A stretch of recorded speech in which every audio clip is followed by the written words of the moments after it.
ফুলগুলো সব নানান নামে কেমন করে হয়?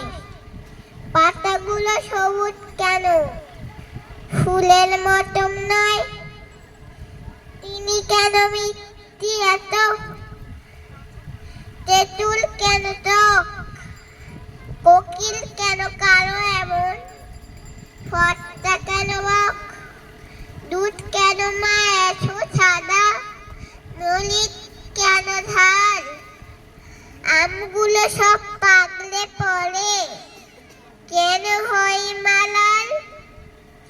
পশু পাখি কয় না কথা, মানুষ কেন কয়? বলো বলো এসব না গো, কেমন করে হয়? মা এতক্ষণ সোনার খোকা আছেন ভগবান, সব কিছুতে তিনি করেন, সবই তার দান। নমস্কার।